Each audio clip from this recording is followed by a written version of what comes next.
भगवान श्री कृष्णा जी अब 6 वर्ष के हो गए थे, तो उन्होंने सोचा कि वो तो अब बड़े हो गए हैं और वो अब बछड़ा नहीं गाय चराएंगे। ये सोचकर भगवान श्री कृष्णा मैया यशोदा के पास गए और मैया से कहा कि मैया अब तो मैं बड़ा हो गया हूँ। मैया ने कहा, अच्छा मेरा लल्ला बड़ा हो गया है, तो बताओ अब इस पर क्या किया जाए। इस पर भगवान श्री कृष्णा ने कहा कि माई अब मैं बड़ा हो गया हूँ, तो अब मैं बछड़ा नहीं चराऊंगा, अब से मैं गायों को चराऊंगा। अपने लल्ला श्री कृष्णा की इस प्यारी सी बात को सुनकर हंस पड़ी और फिर मैया यशोदा ने कहा कि ठीक है, चरा लेना तुम गायें, लेकिन एक बार अपने बाबा से पूछ लेना। भगवान श्री कृष्णा ने तुरंत बिना कुछ सोचे समझे नंद बाबा के पास पहुंच जाते हैं, तो उनसे कहते हैं कि बाबा अब से मैं बछड़ा नहीं गायों को चराऊंगा।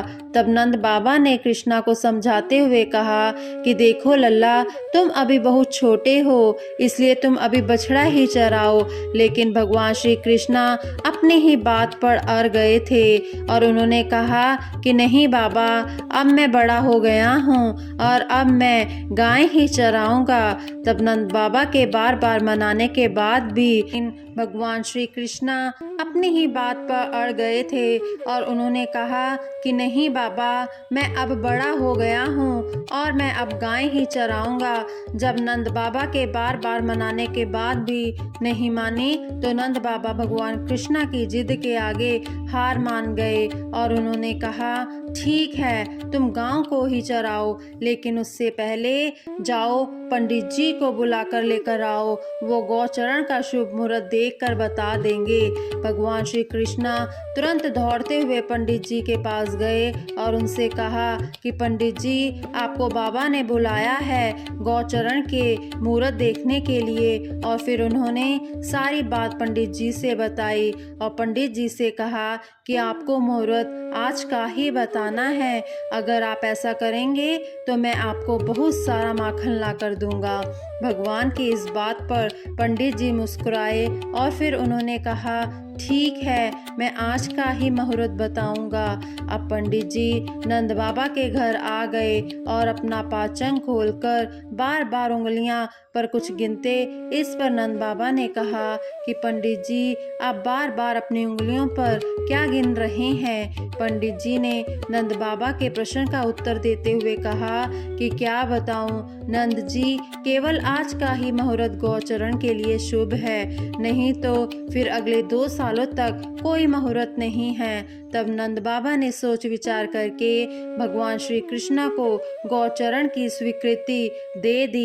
कहते हैं ना, हमारे प्यारे भगवान जी जिस समय भी कोई कार्य करते हैं वही समय शुभ हो जाता है। नंद बाबा के आदेश के बाद उसी दिन से भगवान श्री कृष्णा ने गांव को चराना आरंभ कर दिया। जिस दिन भगवान ने गाय चराना आरंभ किया वो दिन गोपा अष्टमी के नाम से जाना जाता है। अब भगवान श्री कृष्णा गौ चराने के लिए तैयार होने लगे और मैया यशोदा उनका श्रृंगार कर रही हैं। लेकिन जैसे ही मैया यशोदा ने भगवान को अपने पैरों पे जूती पहनने को कहा, तो भगवान बोलते हैं कि मैया, मैं इसको नहीं पहनूंगा। और फिर कहते हैं कि मेरी गैया भी तो जूते नहीं पहनती है, तो मैं क्यों भला पहनूं, और तभी जूते पहनूंगा जब पहले आप सभी गायें को जूते पहनाएंगी।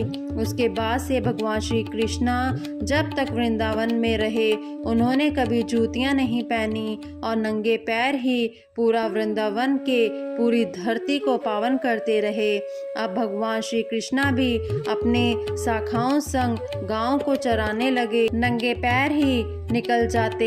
अब भगवान जहाँ गांव को चरा रहे थे वह वन सभी गांव के लिए हरा भरा हो गया है और अनेक प्रकार के रंग बिरंगे फूल पत्तियों वाला हो गया है। आगे आगे सभी गायें और पीछे पीछे अपनी मनमोहक बांसुरी बजाते भगवान श्री कृष्णा और बलराम जी तथा उनके पीछे भगवान श्री कृष्णा के यश गाते गवाले बाल थे। और इस प्रकार भगवान श्री कृष्णा विहार करने के लिए उन्होंने वन में प्रवेश लिया और तभी से भगवान श्री कृष्ण गौ चराना लीला करने लगे।